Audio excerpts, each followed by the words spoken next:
perlu diberikan di awal nanti saya akan coba sampaikan. Lalu kemudian nanti dilanjutkan oleh Iman dan Ananda ya untuk teknisnya. Saya mohon maaf juga nih mewakili departemen karena di apa di gedung kita itu ada UTBK ya, jadi akan berlangsung UTBK dari hari ini sampai dengan Rabu depan, sehingga kita terdampak 2 kali ya, dampak 2 kali, Rabu ini dan Rabu depan. Sedangkan untuk kelas yang sebelah, kelas yang B itu hanya besok saja yang terdampak. Kamis depan sudah bisa menggunakan lab lagi. Saya kira itu ya sebagai catatan. Jadi minggu depan kita masih daring dan kita kuliahnya kan sudah kemarin ya kalau nggak salah. Kuliahnya itu sudah kemarin ya, kuliah teori. Iya, Betul, Kak. betul ya. Besok itu kayaknya yang kelas B. Oh, oke, berarti yang besok. Karena besok saya izin juga nih karena ada pengumuman ini ya. Mungkin saya buka di awal lah. Oke, mungkin besok juga kita online kan aja juga. Nah, teman-teman sekalian, ini saya coba sampaikan terkait dengan pemodelan dan visualisasi data geospasial untuk untuk dimensi 3 ya. Nah, secara umum sebetulnya mungkin sebagian sudah mendapatkan pemahaman tentang geospasial ya. Tapi saya ulangi lagi saja bahwa data geospasial itu adalah data yang memiliki informasi selain dari atribut non spasial, tapi juga memiliki atribut spasial yaitu koordinat atau posisi. Dan karena dia berupa dimensi 3, maka informasi yang diperoleh itu memiliki 3 matriks ya, yaitu panjang, lebar, dan tinggi. Nah, beberapa data geospasial 3D ini secara umum bisa kita bagi menjadi 3 ya. Ada data point cloud. Ini biasanya kalau teman-teman pakai LiDAR, pakai airborne laser ya, kemudian TLS, dan juga menggunakan mobile scanner ya. Kemudian juga data yang lain misalnya digital elevation model, ini raster ya. Tidak hanya DEM sebetulnya sih ya, tapi data raster lah ya, data raster yang dihasilkan apakah melalui satelit atau foto udara ya. Kemudian juga data vektor. Nah, data vektor ini data yang kalau kemarin sudah kita sempat bahas, data yang memiliki keunggulan, dia tidak saat mengalami transformasi tidak kehilangan informasi dan data tersebut ya. Nah, format data geospasial ini banyak sekali ya, apalagi dengan berkembangnya teknologi geospasial. Ya, secara umum yang bisa kita dapatkan misalnya kalau data point cloud ya dari LiDAR atau dari TLS itu berupa alas ya. Kemudian bisa juga data point cloud ini bentuknya dalam bentuk ASCII ya, yaitu XYZ 3 kolom. Biasanya ini lebih ringan ya. Kemudian bentuknya juga bisa berupa TIFF dalam bentuk raster ya, tapi ini biasanya jadi berat sekali filenya. Kemudian set file atau geopackage ya, format untuk menyimpan data vektor yang biasa dipakai di aplikasi-aplikasi GIS seperti QGIS atau ArcGIS.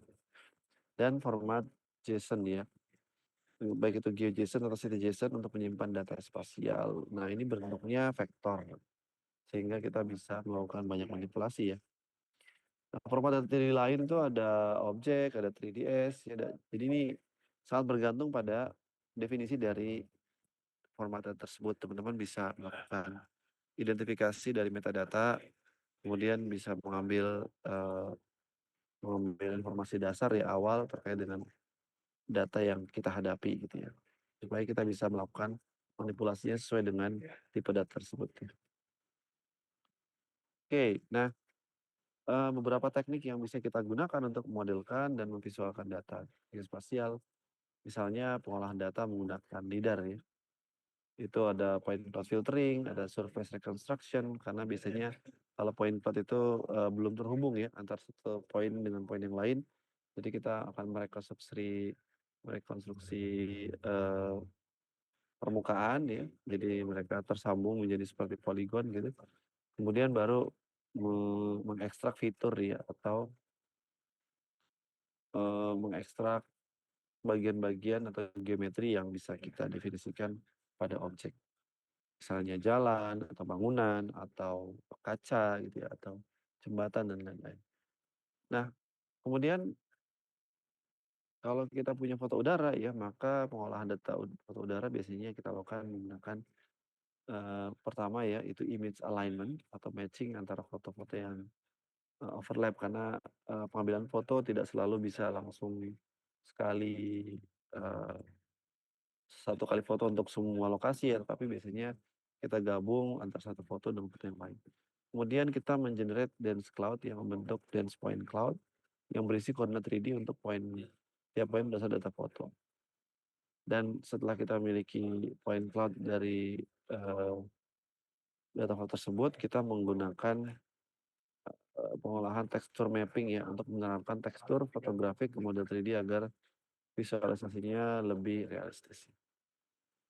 Nah, kemudian setelah kita mengolah data dasar baik itu lidar dan foto udara, kita perlu memvisualkan data tersebut ya secara 3D dan ini karena bentuknya 3D ya, maka kesan 3D itu perlu dikawal ya. Salah satunya misalnya terkait dengan shading ya, mana yang jauh, mana yang dekat, mana yang tinggi, mana yang rendah gitu ya, itu mana yang menyerong gitu ya, mana yang menghadap matahari atau sumber sinar ya, mana yang membelakangi itu akan mengesankan 3D ya. Jadi shading and lightning ini menjadi salah satu komponen untuk menghasilkan objek 3D ya.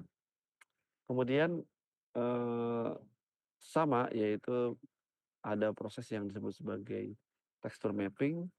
Biasanya ini memberikan informasi dari detail-detail fitur ya pada objek 3D. Baru kemudian kita lakukan animasi dan atau simulasi ya.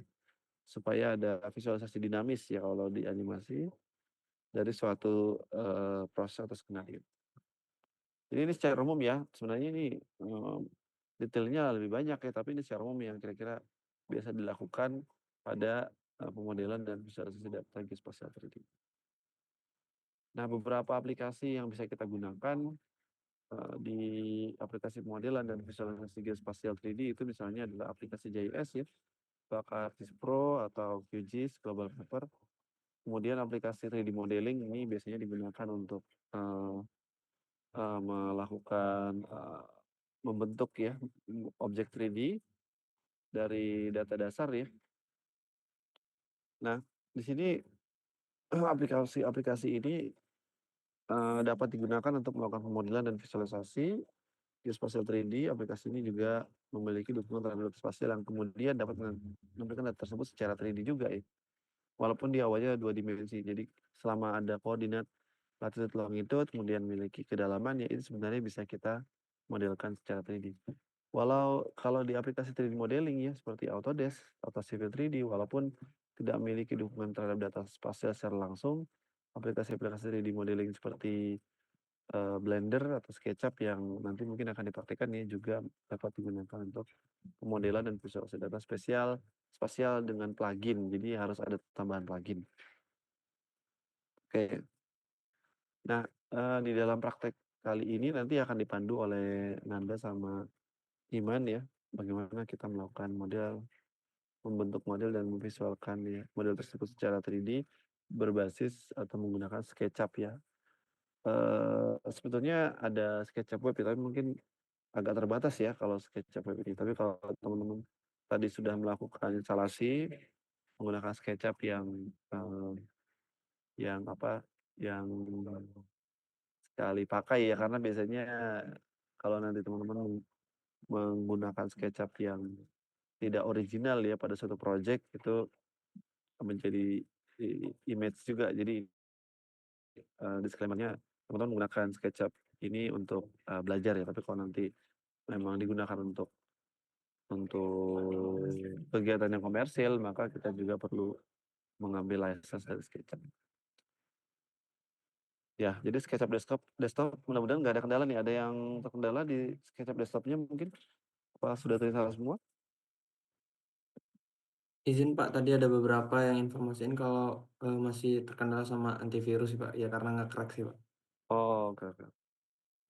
Iya, nanti dicoba lagi ya. Oke, nah, harapannya nanti di praktikum hari ini ada model 3D ya, bangunan yang bisa kita generate, yang bisa kita konstruksi dari suatu data ya.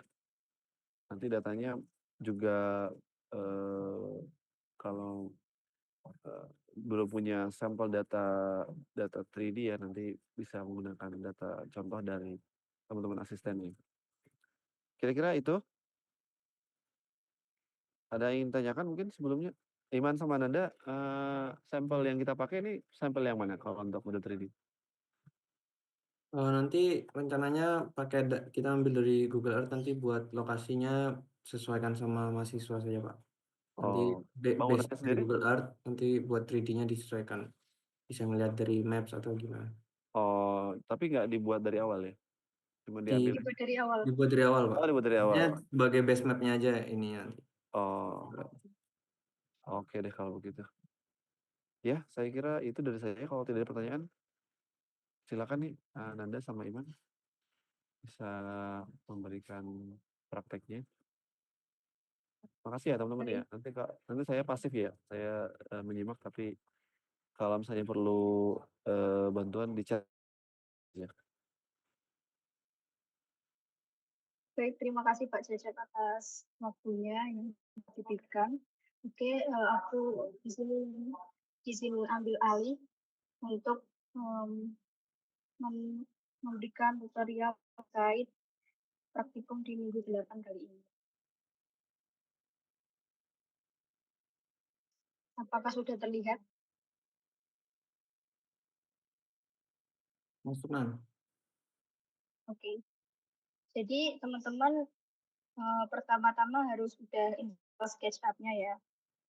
Jadi ini kalau ada yang masih terkendala mungkin nanti bisa ditanyain lagi. Tapi ini aku sementara akan menuturkan dulu terkait tugas minggu ini.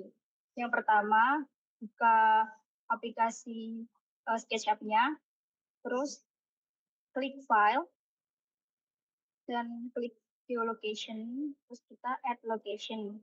Nah, untuk tugas kali ini itu menggunakan lokasi di rumah masing-masing.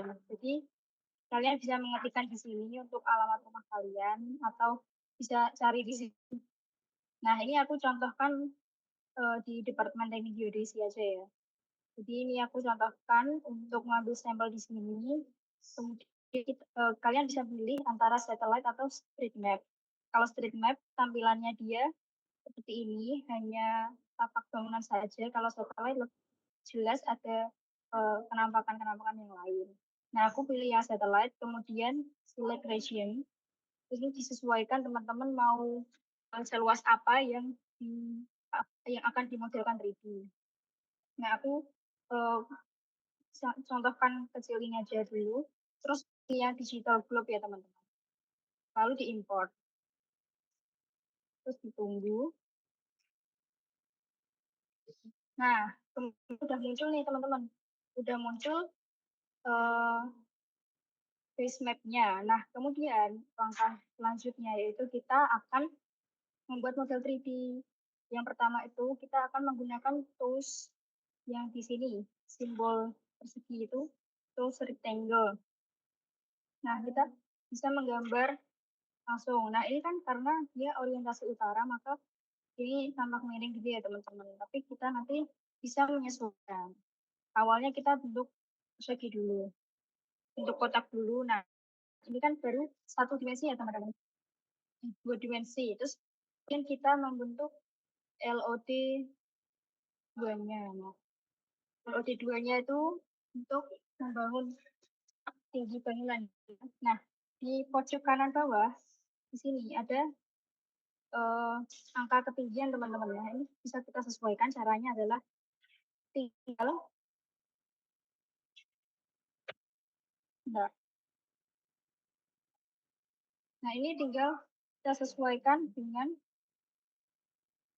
kita ingin ketinggian berapa. Contoh aku pengen ketinggian 10 meter. Nah, itu bisa gitu teman-teman. Jadi itu bebas mau ketinggian berapapun, nanti tergantung realita di rumah masing-masing kalian dan itu juga aktivitas kalian masing-masing. Nah, terus ini sudah berbentuk sebuah bangunan. Bagaimana cara menggambar pintu, jendela, dan lain-lain. Nah, itu kita juga bisa menggunakan tools-tools yang lain. Contohnya aku akan membuat sebuah pintu menggunakan rectangle. Kita buat dulu kerangkanya. Nah, kemudian bagaimana cara agar dia itu bisa tembus pandang gitu. Nah, ini tuh kita bisa melihat dari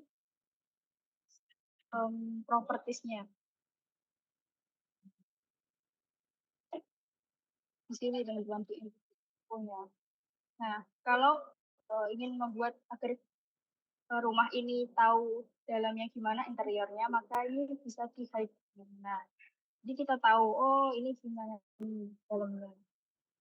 Terus di tugas pada minggu 8 ini, teman-teman harus membuat interior dan eksterior masing-masing. Nah, itu untuk atapnya itu bisa menggunakan tools atap, itu caranya diklik kanan, kemudian di tools yang 1001 tools, teman-teman. Nah, di sini itu lengkap semua tentang peratapan. Nah, contoh aku membuat atap nih. Ini bisa klik automatically flip roof. Nah, ini klik, terus kita itu bisa menentukan berapa kemiringan sudut atapnya. Contoh aku kasih 30 saja. Terus overhang itu tinggi atap dengan dasar atapnya. Nah, itu contoh bukan, maaf. Roof overhang itu jarak antar tepi atap dengan lebihan tepi gitu. Jadi ini kalau satu itu jadinya kayak gini teman-teman. Nah, 1 meter itu adalah jarak dari sini ke sini, pojok ujung atap ke ujung bangunan temboknya. Kalau 30 derajat itu kemiringan sudut ini, sudut atapnya. Nah, ini udah kebentuk rumah ya teman-teman. Nah, ini kan mau diisi pintu nih teman-teman.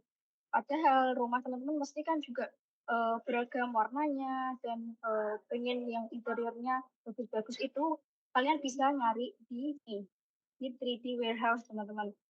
Jadi kita bisa import dari sini tanpa harus membuat objek tersebut.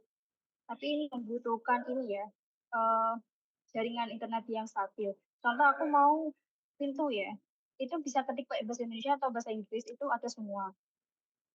Nanti akan muncul banyak pilihan, jadi tinggal dipilih ya. Contoh aku mau pintu yang sederhana ini. Itu tinggal di-download, terus langsung di-load ini teman-teman. Nah, ini kan langsung muncul pintunya. Nah, ini langsung bisa disesuaikan sama pintu teman-teman. Nah, ini pakai tools move ya teman-teman. Tools move. Terus kita sesuaikan dengan pintu yang udah dilubangi tadi. Terus kan ini masih kecil ya.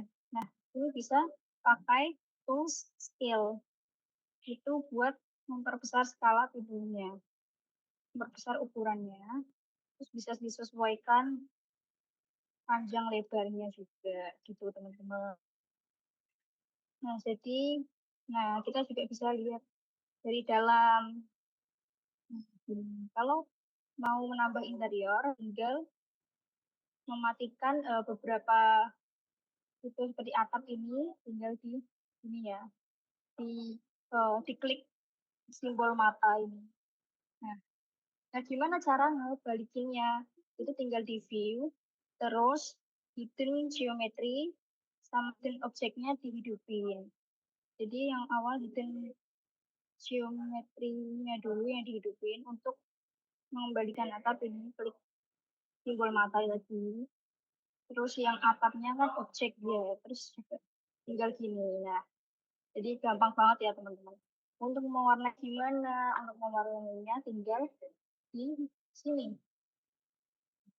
Di materials itu udah ada lengkap. Jadi tinggal milih ini warna-warna atap.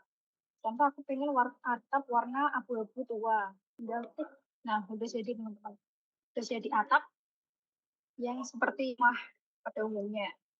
Terus untuk cat tembok gimana? Cat tembok juga tinggal pilih di materials ini, klik drop down ada beberapa material yang bisa dipilih untuk warnai, ada colors yang solid juga ada, terus kemudian ada pattern gitu, tinggal pilih. Contoh aku mau rumah warna pink, tinggal warna pink.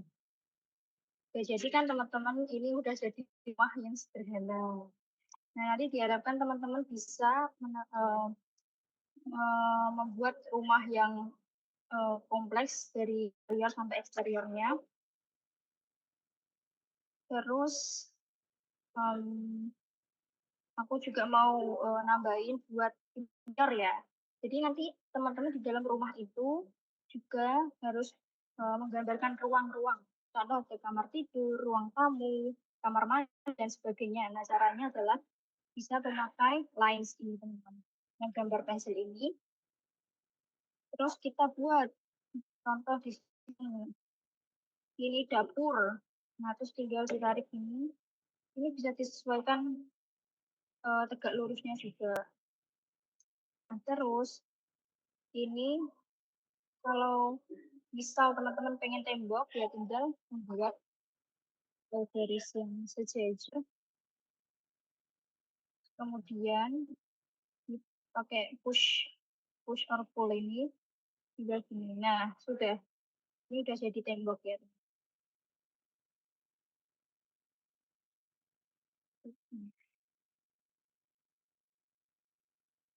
Nah, contoh gini, terus ini apa ini kamar mandi atau dapur gitu. Terus kemudian mau menambahkan sofa, ya kita tinggal klik 3D warehouse, terus cari sofa, cari objek sofa gitu, nanti pasti banyak pilihannya dan itu gratis semua teman-teman. Rata-rata gratis, jadi nggak khawatir karena ini memang udah disediain dari 3D warehouse. Tapi memang harus koneksi internet yang stabil karena ini butuh internet banget ya. Karena dia ngeload dari internet gitu. Contoh, nah ini semakin bagus kualitas objeknya itu semakin besar ukurannya ya teman-teman. Jadi kadang yang membuat lag itu karena juga 3D warehouse-nya yang gede ya. Contoh aku ambil yang kecil aja, yang ini.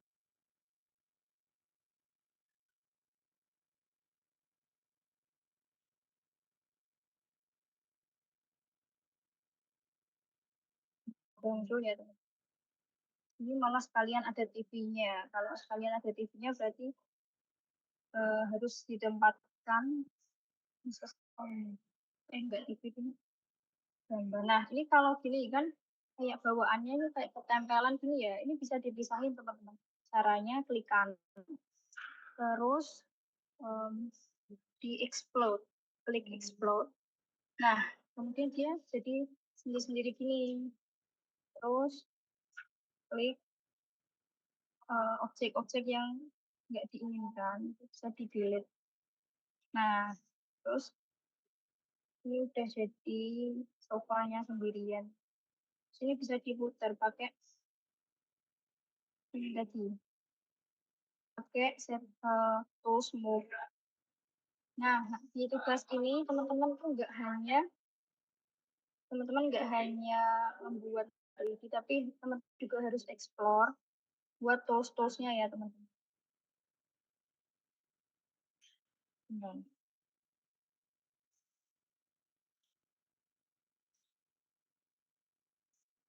Nah, ini teman-teman. Jadi teman-teman harus explore juga toolsnya buat simbol, nama, dan fungsinya gitu. Ini contohnya punya aku tahun lalu. Nah, ini aku perlihatkan hasil rumahku kemarin. Nah, ini.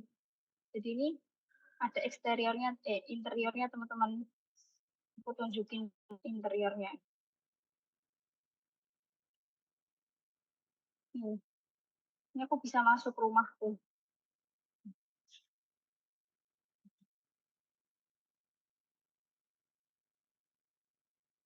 Emang. Nah, di sini di dalam nih aku ada ruang tamu, ada kamar tidur.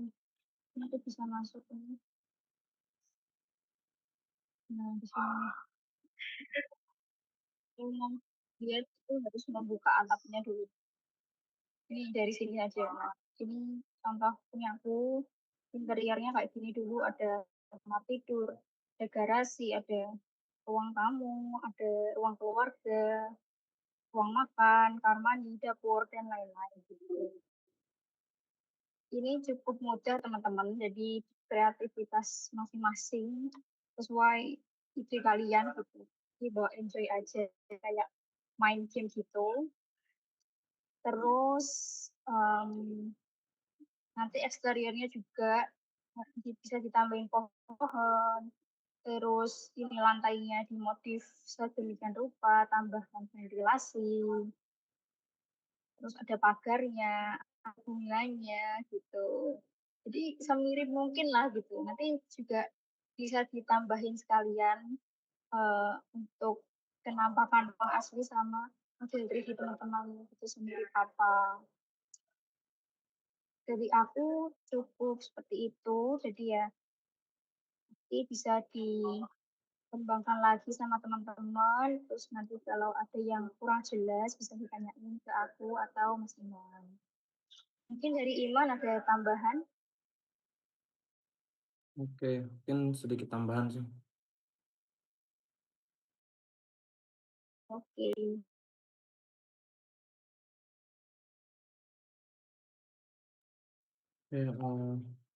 Izin share screen. Nah, ini udah kelihatan ujung ke ujungnya belum, Nan? Sudah. Tadi, nah mungkin di sini tambahin sedikit aja sih. Yang tadi dimensi di Nanda kayaknya nggak kelihatan deh. Ini ada kelihatan nggak Nan di pojok kanan? Oh, enggak kelihatan. Nggak kelihatan ya? Iya. Oh, aku juga nggak kelihatan. Oh, ini kelihatan nggak? Ada bentar. Oh, udah kelihatan. Nah. Udah. Nah, udah. Nah, ini ada dimensi. Nah, ini yang dimaksud dari ukuran tadi. Terus, misalkan teman-teman juga mau mau nambahin kayak ukurannya itu bisa pakai tape measure ini. Jadi di sini biar bisa kelihatan nanti ukurannya kayak ya penggaris lah acuan. Nah, nanti di sini. Atau juga tadi kan bisa dibuat pondasinya. Nah, dari luar tuh bisa dibuat pondasinya. Nanti tinggal ini snapping tools dia. Tinggal dibuat aja. Nanti di nah ini kan langsung snapping gitu. Nah, terus mungkin tambahnya lagi misalkan orientasinya tadi rada susah ya kelihatannya, misalkan kayak sumbu koordinat X, Y, Z-nya itu susah kelihatan gitu, miring misalkan. Nah, itu bisa diubah di sini di axis ini. Nanti tinggal diambil pojok bangunannya aja. Jadi harus harus ada satu fitur dulu, misalkan kayak base-nya dari bangunannya itu dulu aja kayak gini. Nanti ditarik dari ujungnya, tinggal di mainin sumbunya aja. Pengen kemana. Nah, tinggal dirubah sumbunya. Biar nanti posisi dari bangunannya itu sesuai gitu loh, dan ukurannya juga sesuai. Soalnya nanti kalau miring itu ngukurnya susah. X, Y, Z-nya berapa itu susah. Soalnya kan ini biar presisi nanti ambil ukuran prediksi rumahnya itu kan menggunakan X, Y, Z, ukuran meter gitu ya. Jadi membuat X-nya berapa, Z-nya berapa itu nanti bisa gampang dengan kayak gini gitu. Ini diubah sumbunya. Oh ya, ini tak record juga kok. Jadi nanti misalkan ada yang belum download SketchUp bisa kita kasih recordannya. Nah, ya dibuat saja. Oke, mungkin itu aja sih. Ada yang ditanyain nggak?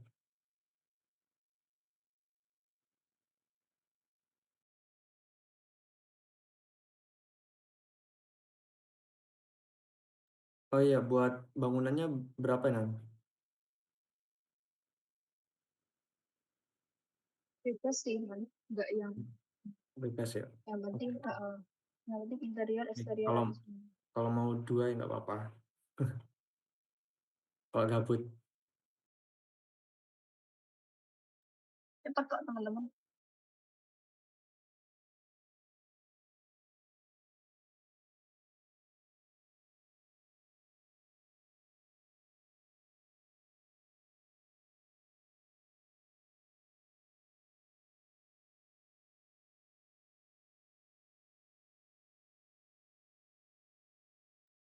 Di sini masih ada kendala install nggak?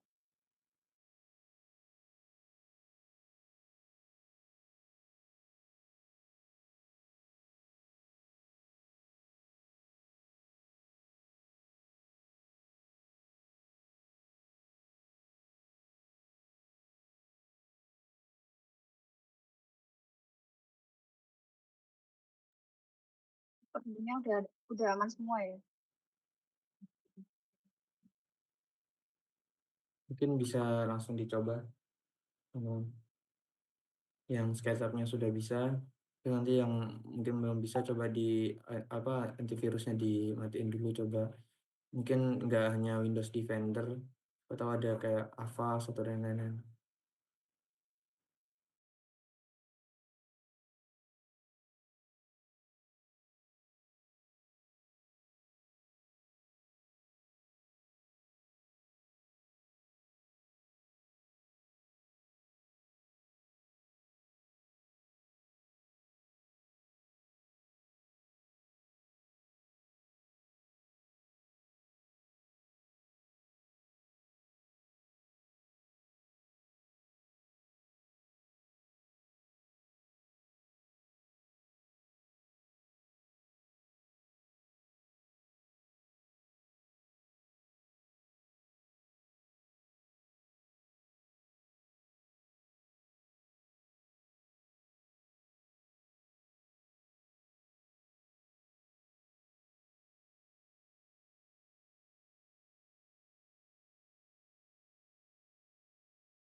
Oh iya, mau nambahin untuk pengumpulannya seperti biru di zip ya. Terus kalau um, ukurannya terlalu besar itu bisa diupload di drive seperti biasa. Jadi nanti untuk jika diupload di drive nanti bisa link drive-nya disertakan di laporannya.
Ini kalau mau ini udah pada ada yang nyoba belum ya?